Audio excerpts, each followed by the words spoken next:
Hello everyone, welcome to अड्डा 24/7 school में राजेंद्र सांगला। बच्चों, इस सेशन में हम कक्षा 10 की पुस्तक कृतिका भाग 2 के अध्याय संख्या 3, जिसका लेखक का नाम है मधु कांकरिया। और मधु कांकरिया जी ने हमारी यहाँ पाठ्य पुस्तक में एक यात्रा वृत्तांत उनके द्वारा लिखा गया है, जो हमारी पाठ्य पुस्तक में सम्मिलित है, जिसका नाम है साना साना हाथ जोड़ी। अब इस साना साना हाथ जोड़ी यात्रा वृत्तांत में इन्होंने सिक्किम की राजधानी गंगटोक और हिमालय यात्रा का जो वर्णन है वह किया है। इसमें इनके साथ साथ यात्रा का तो वर्णन है ही, साथ में वहाँ जो रह रहे हैं लोग उनके बारे में उन्होंने बहुत अच्छे ढंग से लिखा है कि किस प्रकार से कि हम लोग हिमालय के रास्ते पे जो हिमालय पहुँचते हैं वो रास्ता अच्छे से हो, उसको बनाने के लिए किस प्रकार से लोग अपने जीवन को गंवा रहे हैं, किस प्रकार से वो मेहनत कर रहे हैं, और साथ में हमें वहाँ की संस्कृति और भारतीय संस्कृति के बारे में भी जोड़ती है। तो यात्रा वृत्तांत क्या होता है बच्चों, पहले वो ध्यान से समझो। कोई भी इंसान या कोई भी कवि जो कहीं घूमने जाता है और घूम के आने के बाद जब जो जहाँ से वो चला, जहाँ से आने के बाद उन्होंने क्या क्या देखा, क्या क्या उनको समझ में आया, वो सब यदि लिख देते हैं तो उसे गद्य विधा में यात्रा वृत्तांत कहा जाता है। तो यहाँ इन्होंने हमारे पाठ्य पुस्तक में साना साना हाथ जोड़ी एक यात्रा वृत्तांत है इनके द्वारा रचित। किनके द्वारा? मधु कांकरिया जी के द्वारा।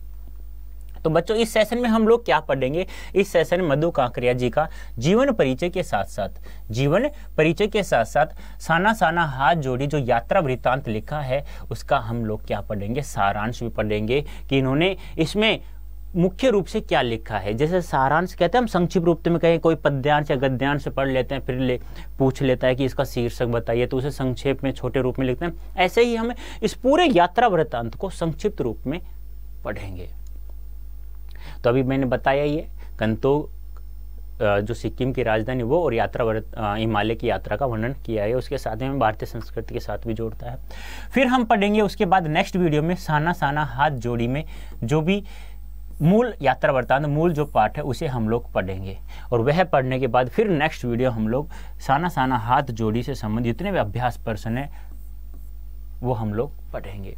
यह सब बच्चों हमें कहाँ मिलता है? हमारी पाठ्य पुस्तक कृतिका भाग 2 में मिलता है। अब आप लोगों को मैंने बताया था, चलो मैं आपको घुमाई करवाई देता हूँ। तो आपको दिख रही है ना ट्रेन, तो ट्रेन में वो बैठ करके कहाँ जाती हैं? एक तो गंगटोक जाती हैं, फिर हिमालय जाती हैं। तो उन्हीं का यात्रा वृत्तांत जो भी यात्रा किया उनके बारे में लिखता है। तो बच्चों ध्यान रखना, कक्षा 10 है, पुस्तक का नाम कृतिका भाग 2 है, अध्याय संख्या 3 है, और लेखिका का नाम क्या है? मधु कांकरिया। अब जीवन परिचय पढ़ेंगे हम किनका? मधु कांकरिया जी का। तो मैं आपको बता दूं 1957 ईस्वी में कोलकाता में इनका जन्म होता है। कब? 1957 ईस्वी में। कहाँ बच्चों? कोलकाता में। और एक बात और ध्यान रखना, देखो कितनी अच्छी बात है, इन्होंने है ना MA जो मास्टर डिग्री प्राप्त की थी वो इकोनॉमिक्स से की थी, यानी कि अर्थशास्त्र से की थी। किससे? अर्थशास्त्र से। तो देखो आप लोग, अर्थशास्त्र में मास्टर डिग्री प्राप्त करने के बाद में भी हिंदी में गद्य विधा में इन्होंने यात्रा वृत्तांत, नाटक, कहानी, उपन्यास इन्होंने लिखा है। तो हम लोग क्या देखेंगे बच्चों इस सेशन में? मधु कांकरिया जी के जीवन परिचय के बारे में पढ़ेंगे। ठीक है, जीवन से संबंधित किस प्रकार इन्होंने हिंदी साहित्य में क्या क्या योगदान दिया, कब जन्म होता है, क्या शिक्षा, कौन कौन शिक्षा प्राप्त की है। जीवन परिचय की बात करें बच्चों, तो जन्म की बात करें तो मधु कांकरिया जी का जन्म होता है 1957 ईस्वी में। कहाँ होता है? कोलकाता या कलकत्ता में। हम लोग कह भी सकते हैं कलकत्ता, कोई गलत नहीं होगा। ठीक है, समझ में आ रहा है ना? नेक्स्ट बात करें, उन्होंने कोलकाता विश्वविद्यालय से अर्थशास्त्र में MA किया और साथ ही कंप्यूटर एप्लीकेशन में डिप्लोमा प्राप्त किया। देखो कितनी अच्छी बात है कि जन्म हुआ 1957 कोलकाता में, उन्होंने MA यानी कि master degree, PG post graduate यानी किससे किया? इकोनॉमिक्स किया, यानी अर्थशास्त्र से किया है, और साथ में उन्होंने कंप्यूटर एप्लीकेशन का डिप्लोमा भी प्राप्त किया है, यानी कंप्यूटर का भी ज्ञान उन्होंने प्राप्त किया है। प्रमुख रचनाओं की बात करें, मैंने कहा ना यात्रा गद्य विधा में यात्रा वृत्तांत के साथ उन्होंने कहानी, नाटक, उपन्यास भी लिखा है। तो पहले बात करें उपन्यास का नाम क्या है बच्चों? पत्ता खोर। इनका एक उपन्यास है जिसका नाम पत्ता खोर। आगे हम कहानी संग्रह की बात करें तो कौन कौन से? सलाम आखिरी। कौन सा है कहानी संग्रह का नाम? पत्ता खोर तो क्या है? इनका उपन्यास है। और कहानी संग्रह की बात करें, कहानी संग्रह मतलब एक कहानी नहीं है, बहुत सारी कहानियों का संग्रह है इसमें, जिसका नाम क्या है? सलाम आखिरी। सलाम करते हैं ना, सलाम आखिर। कहते हैं ना आप लोग राम राम जी, कोई कहता है सलाम वालेकुम, ठीक है, ऐसे बहुत आदाब, बहुत सारे तरीके होते हैं अपने अपने धर्म से संबंधित। तो सभी का मतलब ईश्वर, वो कहते हैं ना कि अपने अपने ईश्वर को सभी याद करते हैं। और वैसे कबीरदास जी ने कहा है कि ईश्वर एक है, कोई अलग अलग नहीं है। मैं तो यही मानता हूँ, ना कोई कास्ट ना कोई धर्म, सभी को बच्चों को एक साथ रहना चाहिए, सभी को घुल मिल कर रहना चाहिए, तभी तो हमारा हिंदुस्तान एक है। तभी तो कहा गया है अनेकता में एकता, यानी बहुत सारे धर्मों के, बहुत सारी जातियों के लोग रहते हुए भी हमारे संविधान में विशेषता भी है, और हमारे संविधान में देखा भी गया है अनेकता में एकता। खुले गगन के लाल सितारे, फिर देखो क्या कितना अच्छा नाम है, खुले गगन के लाल सितारे। पहला तो क्या था, सलाम आखिरी, फिर है खुले गगन के लाल सितारे। गगन जानते ही हो, आकाश या कह सकते हैं आसमान, तो खुले गगन के क्या है, लाल सितारे। अब यहाँ आप आकाश मत करना, खुले आकाश के लाल सितारे। उन्होंने जो कहते हैं ना कविता रचना लिखी जाती है, शब्दों का खेल होता है कविता में या रचनाओं में, तो हम किसी शब्द की जगह पर्यायवाची रख तो सकते हैं, लेकिन उसके साथ जुड़ना चाहिए, वैसे नहीं रखना चाहिए।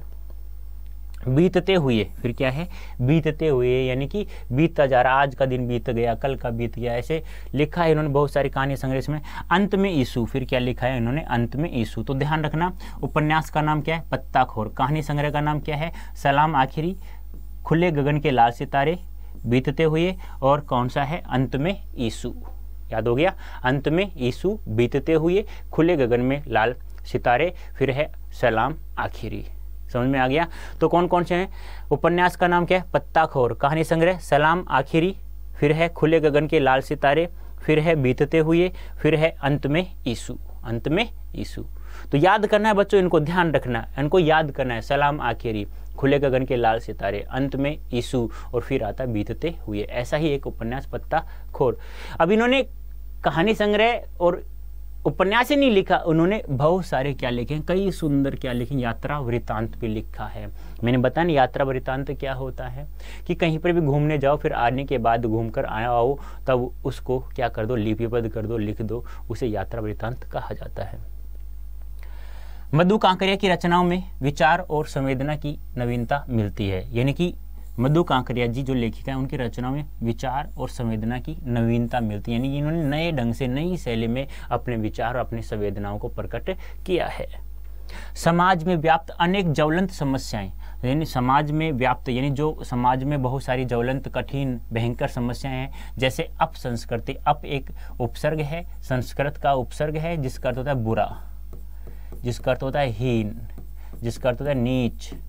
तो ये ऐसे बहुत सारे अर्थ होते हैं। तो बुरी संस्कृति के बारे में, यानी कि ज्वलंत अपसंस्कृति, बुरी संस्कृति का बारे में लिखा है इन्होंने। महानगर की घुटन, यानी किस प्रकार से बड़े बड़े नगरों में व्यक्ति का, यानी कि अच्छे से ऑक्सीजन O2 प्राप्त नहीं होता है, किस प्रकार से वो एक CO2 यानी कार्बन डाइऑक्साइड, यानी कि धुआं में वगैरह में जीते हैं, तो उनको कैसे घुटन होती है। और साथ में ही असुरक्षा के बीच युवाओं की बढ़ती नशे की आदत, यानी कि युवा जैसे होते जा रहे हैं, ड्रग्स के, शराब के आदि लत के हो रहे हैं, तो उनकी असुरक्षा भी, यानी उनकी कोई सुरक्षा नहीं की जा रही है। और साथ में लाल बत्ती इलाकों की पीड़ा, लाल बत्ती यानी हम कह सकते हैं कि बड़े बड़े अफसरों की, जो गवर्नमेंट कर्मचारी हैं, अधिकारी हैं, उनकी जो इलाकों की पीड़ा है, दुख है, यानी कि जो लोग उनका शोषण करते हैं, किनका, शोषक वर्ग का, जो लाल बत्ती इलाके होते हैं, बड़े बड़े अफसर होते हैं, वो आदि उनकी रचनाओं के विषय रहे।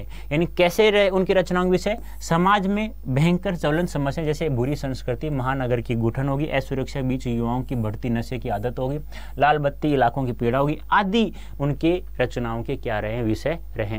कहने का तात्पर्य क्या है बच्चों, इन्होंने समाज में, देश में जितनी भी ज्वलंत समस्याएं थी, समाज के प्रति, लोगों के प्रति, युवाओं के प्रति, उन्होंने अपने विषय, अपने रचनाओं का क्या बनाया, विषय बनाया है। अब देखो पाठ का सारांश, और मैं बता भी चुका हूं, यहाँ पाठ का नाम क्या है, साना साना हाथ जोड़ी, साना साना हाथ जोड़ी। ठीक है। अब इसमें इन्होंने एक तो सिक्किम की राजधानी गंगटोक, साथ में हिमालय यात्रा का वर्णन भी इन्होंने किया है। अब इस पाठ में क्या लिखा है इन्होंने, महानगरों की भाव शून्यता, यानी कि महानगरों की घुटन, किस प्रकार से लोग बड़े बड़े नगरों में रहते हैं लेकिन उन्हें पूर्ण रूप से ऑक्सीजन घूमने के लिए स्थान नहीं मिलते हैं, किस प्रकार लोगों से एक दूसरे नहीं मिलते हैं, तो उनके बारे में बताया गया। यानी कि भाव महानगरों की भाव शून्यता, लोगों के भाव मर चुके हैं। आप लोग देखते हैं शहर में एक मकान से कुछ हो रहा है, दूसरे मकान कोई लेना देना नहीं है, यहाँ तक कि पता नहीं चलता है कि इस मकान में कभी कोई शादी हो चुकी है, 4-5 दिनों में पता ही नहीं चलता है।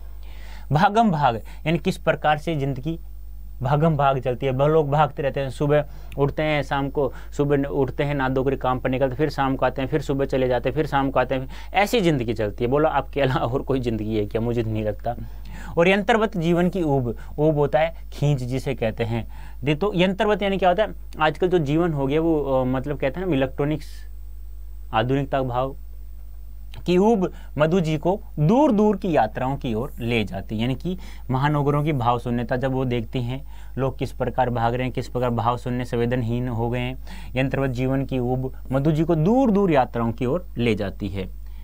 और उन्हीं यात्राओं के अनुभवों को उन्होंने अपने यात्रा वृत्तांतों में शब्दबद्ध किया है, यानी लिपिबद्ध किया है। उन्होंने लिखा है क्या क्या देखा है, क्या क्या वहाँ के लोगों की रहन सहन था, उन सभी को उन्होंने बहुत ही अच्छे ढंग से उन्होंने लिखने की कोशिश की है। साना साना हाथ जोड़ी, यही हमारे अध्याय का नाम है, जो क्या है कि यात्रा वृत्तांत है। में पूर्वोत्तर भारत कौन सा राज्य? सिक्किम राज्य की राजधानी गंगटोक, और उसके आगे हिमालय की यात्रा का वर्णन है। यानी कि इन्होंने हमारे इस यात्रा वृत्तांत जो हमारे पाठ्य पुस्तक कृति का भाग 2 के अध्याय संख्या 3 है, तो इसमें इन्होंने एक तो सिक्किम की राजधानी गंगटोक और साथ में उसके आगे जो उन्होंने हिमालय यात्रा किया है उस यात्रा का उन्होंने शब्दबद्ध अर्थात लिपिबद्ध किया है, लेने उन्होंने लिखा है हमारी इस पाठ्य पुस्तक में। और ये घूमने क्यों जाती हैं? महानगरों की भाव शून्यता को देखकर लोग भागम भाग हो रहे हैं, उनका या यंत्रवत उनका जीवन ऊब में खींच में फंस चुका है, तो उसको सबको भुला कर वो घूमने निकल जाती हैं। हिमालय के अनंत सौंदर्य का ऐसा अद्भुत और काव्यात्मक वर्णन लेखिका ने किया है। यानी कि हिमालय का एक तो बहुत ही सुंदर, जिसका कोई अनंत ही नहीं है। अनंत क्या होता है? देखो, अन धने अंत, उपसर्ग अन हो गया, अंत यानी अंत, जिसका कोई अंत नहीं हो। सौंदर्य यानी कि हिमालय की सुंदरता का कोई अंत नहीं है। अद्भुत, विस्मयकारी और काव्यात्मक वर्णन लेखिका ने किया। काव्यात्मक होता है छंद अलंकार आदि का प्रयोग करते हुए, कि मानो हिमालय का पल पल परिवर्तित सौंदर्य हम स्वयं अपनी आंखों से निहार रहे हैं। यानी कि उन्होंने इसमें जो हिमालय का वर्णन किया है तो ऐसा लगता है कि पाठक को, यानी हम लोगों को ऐसा लगता है, आप लोगों को ऐसा लगता है कि यह सौंदर्य हम ही जाकर के देख रहे, लेखिका नहीं देख रही है, हम स्वयं वहाँ खड़े हुए हैं, ऐसा हम लोगों को क्या होता है, महसूस होता है। जो पल पल यानी कि हर पल किस प्रकार से प्रकृति का सौंदर्य बदलता रहता है, यह सब उन्होंने इसमें बताने की कोशिश की है। हम स्वयं अपनी आंखों से निहारें। निहारना यानी होता है देखना। निहारना क्या होता है? देखना। यानी कि हम कह सकते हैं एक निहारना होता है, निहारना अलग बात होती है, निहारना होता है टकटकी लगाकर देखना, यानी कि अपलक रूप से देखना। यानी कि कोई भी सुंदर चीज आपको दिख जाए तो आप लोग क्या करते हैं? ऐसे देखते हो। अब जो सामने वाला देखने लग गया तो फिर नीचे गर्दन ऊपर कर लेते हो, या इस प्रकार से स्पर्श करके कोई आके फिर खड़े रहे तो देखते रहे, तो मन में मुस्कुराते हो, हाँ क्या बात है, कितना सुंदर दृश्य है, देखो कितना अच्छा है ना। आप लोग बहुत कुछ बातें करते हो, तो वही बात यहाँ है। पल पल परिवर्तित सौंदर्य को हम स्वयं अपनी आंखों से निहार रहे हों, यानी कि अपलक रूप से देख रहे हों।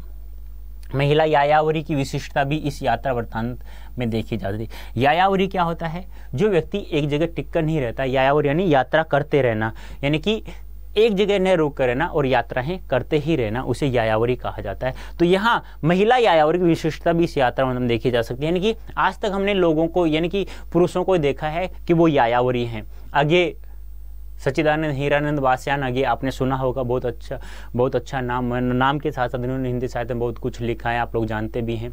बीएससी करके बम बनाने का कार्य करते हैं, बहुत अच्छी अच्छी रचनाएं भी लिखते हैं, ठीक है। तो इसमें महिला की एक यायावरी विशिष्टता का भी इनमें वर्णन हम लोग देख सकते हैं, किस प्रकार से महिलाएं भी एक जगह से दूसरी जगह पर यात्राएं कर सकती हैं, अर्थात घूम सकती हैं। लेखक हिमालय के सौंदर्य पर मुग्ध ही नहीं होती, वहाँ के निवासियों की मेहनत, अभाव और गरीबी को भी रेखांकित करती है।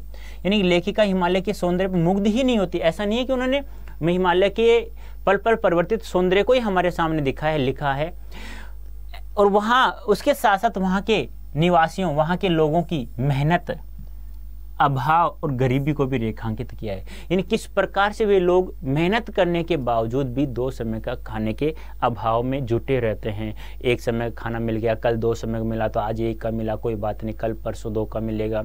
और फिर उनकी गरीबी को भी उन्होंने रेखांकित, अंडरलाइन किया। हमारे सामने उन बातों को भी बताया है कि हिमालय पर जाते समय जब हम जिस रास्ते से जा रहे हैं उस रास्ते को बनाते हुए लोग किस प्रकार से मेहनत करें, अपने बच्चों को पीठ पर बांधते हुए किस प्रकार से नीचे यदि गर्दन करें तो कितना गहरी खाई है, उसमें पड़ जाए तो प्राण बिल्कुल 100% निकल जाएगा, फिर भी ये लोग कितनी मेहनत करते हैं। कहाँ, यहाँ तक भी बहुत सारे लोगों ने तो अपनी जान भी गंवाई है। तो वहाँ के लोगों के अभावता और गरीबी और साथ में ही वहाँ की मेहनत का भी उन्होंने बहुत अच्छे ढंग से वर्णन किया है।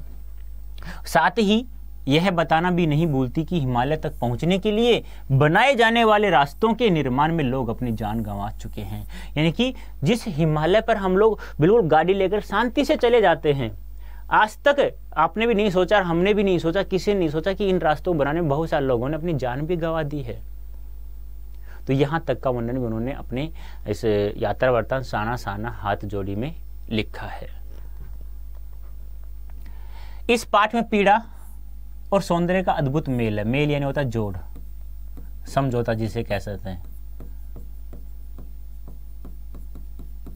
यानी कि इसमें किस किस की, इस पाठ में पीड़ा, दुख और सौंदर्य का, यानी कि इस पाठ में हिमालय के सौंदर्य का वर्णन है ही, उसके साथ साथ वहां के लोगों का पीड़ा को भी उन्होंने हमारे सामने प्रस्तुत करने की कोशिश की है। तो उन दोनों का क्या है, जोड़ है।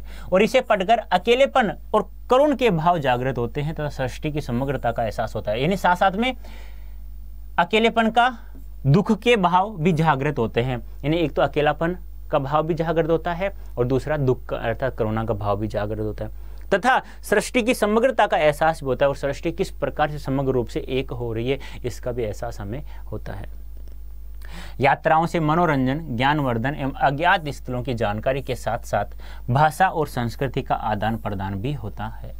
देखो, यानी कि यात्राओं से मनोरंजन इन्होंने हमें बताया किस प्रकार मनोरंजन करते हैं, किस प्रकार से ज्ञान बढ़ेगा हमारा, और साथ में अज्ञात स्थलों किस प्रकार जानकारी होती है। इसके साथ साथ भाषा और संस्कृति का आदान प्रदान भी होता है। यानी कि ऐसा नहीं है कि इन्होंने के हिमालय के पल पल परिवर्तित के साथ साथ में यात्रा का वर्णन किया है, प्लस में उन्होंने हमें क्या कहा है कि यात्राओं से हमें क्या क्या लाभ होता है। मनोरंजन तो होता ही है, साथ साथ में हमारे ज्ञान में वृद्धि भी होती है। उसके साथ में हमारे जिन स्थलों की हमें जानकारी नहीं थी उनकी भी हमें जानकारी प्राप्त होती है। और साथ में ही भाषा और संस्कृति का आदान प्रदान, यानी कि हम एक शहर से दूसरे शहर जाते हैं तो भाषा के बारे में, वहाँ की संस्कृति के बारे में भी जानते हैं। यहाँ तक भी उन्होंने हमें बताने की कोशिश की और हम सीखते भी हैं, इन्होंने ऐसा कहा है। इतना ही नहीं, घुमक्कड़ी हमें अपने स्वयं की संकीर्णता से मुक्त करती है। यानी कि जो यायावरी वे लोग होते हैं, जो घुमक्कड़ स्वभाव के लोग होते हैं, जिनमें अहम होता है स्वयं, यानी होता है स्वयं की संकीर्णता। जो संकीर्णता तो संक्षिप्त रूप से जो हमारी संकीर्णता स्वयं की खुद की जो सोच है, संकीर्णता है, उससे भी हमें क्या करती है, मुक्त करती है। ऐसा नहीं है कि यायावरी वैसे ही बन जाते हैं, घुमक्कड़ वैसा स्वभाव का इंसान वैसे बन जाता है। साथ में बहुत सारा ज्ञान भी प्राप्त होता है, भाषा और संस्कृति का ज्ञान भी प्राप्त होता है, लोगों के बारे में पता चलता है। और साथ में हमने स्वयं की संकीर्णता, जो सोच स्वयं की सोच की जो छोटी जो संकीर्ण है, वह भी हमें क्या करती है, मुक्त करती है हमारी यात्रा, अर्थात हमारा घुमक्कड़ी स्वभाव अर्थात यायावरी स्वभाव। अब देखते हैं शब्दसार, यानी मधु काकरिया जी ने जो यहाँ साना साना हाथ जोड़ी में ऐसे बहुत सारे शब्द हैं जिनका अर्थ हमें जानना बहुत ही जरूरी। एक साथ तो नहीं दिए हैं आपकी पाठ्य पुस्तक, मैंने कोशिश किया है कि लगभग जितने पाठ के बीच में जितने भी शब्द आ रहे हैं उन सभी का मैंने शब्दार्थ लिखने की कोशिश की है। उम्मीद करता हूँ आप लोग बहुत अच्छा समझ में आएगा। ये याद कर लेंगे तो हमें जो मूल पाठ है, हमारा मूल जो यात्रा वृत्तांत है, आपको बहुत अच्छे समझ में आ जाएगा। जैसे अतीन्द्रियता, अतीन्द्रियता क्या होता है, इंद्रियों से परे। और यह तो हमारे व्याकरण में पूछा जा सकता है। एक टॉपिक का नाम है जिसका नाम वाक्यांश के लिए एक सार्थक शब्द है। वाक्यांश के लिए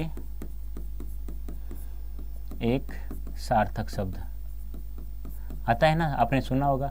तो आपसे पूछा जाएगा इंद्रियों से जो परे रहता है उसे क्या कहा जाता है, उसे कहा जाता है अतीन्द्रियता। मैंने बोल्ड गहरा काला इसीलिए किया कि आप लोग इसे याद करें, आप लोग इसे समझें, फिर आगे बढ़ेंगे। तब आगे जब कोनो अलग कक्षा में नौकरी की तैयारी करें तो भी ये शब्द बहुत अच्छा है, काम आएगा। उजास, उजास क्या होता है, प्रकाश या उजाला, प्रकाश उजाला उजास आप लोग जानते हैं। रकम रकम, रकम रकम क्या होता है, तरह तरह के, रकम रकम क्या होता है, तरह तरह के। अनेक प्रकार के। रफ्ता रफ्ता, धीरे धीरे, एक गाना भी है ना अक्षय कुमार का,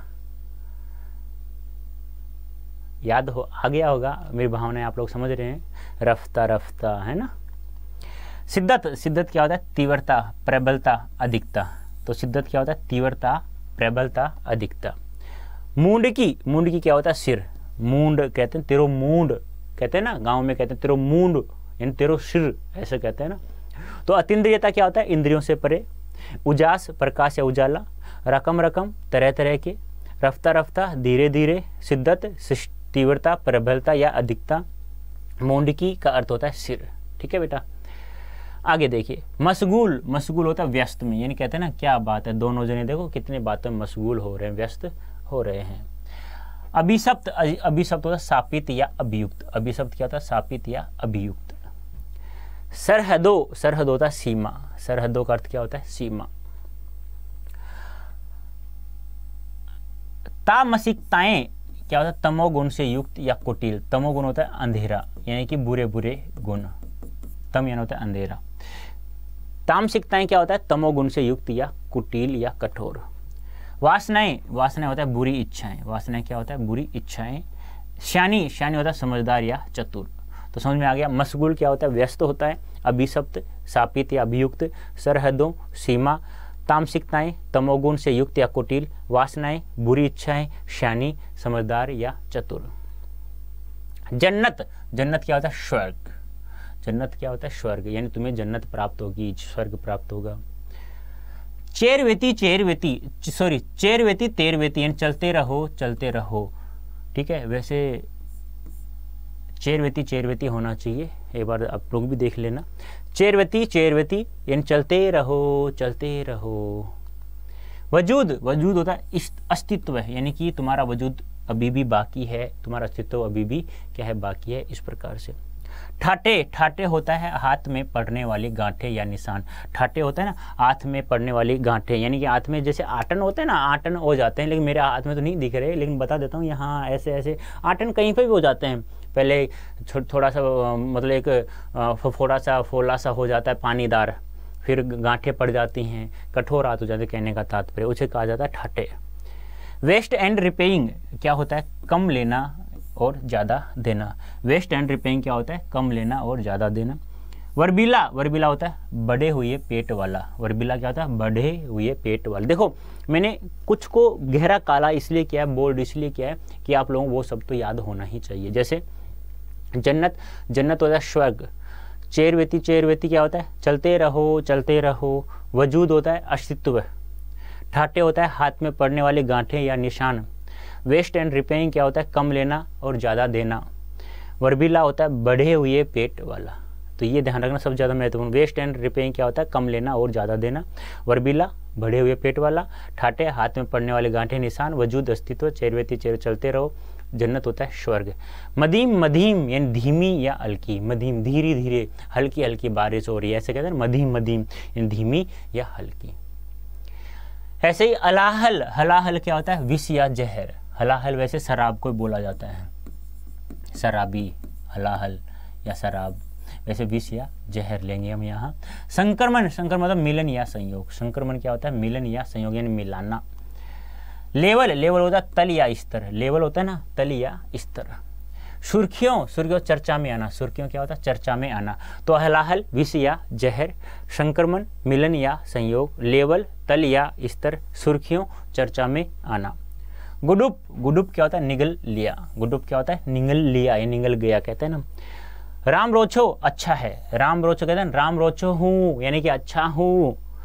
टूरिस्ट स्पॉट ये जानते हो आप, भ्रमण स्थल। टूरिस्ट स्पॉट यानी भ्रमण स्थल। राम रोचो अच्छा हूँ। गुडुप निगल लिया। सुर्खियों चर्चा में आना। लेवल तल या स्तर। संक्रमण मिलन या संयोग। अलाहल विष या जहर।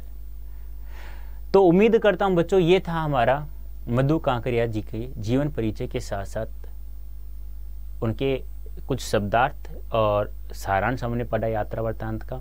उम्मीद करता हूँ बच्चों आप लोग बहुत अच्छे समझ में आ गया होगा। अभी के लिए इतना ही। धन्यवाद। Thank you so much.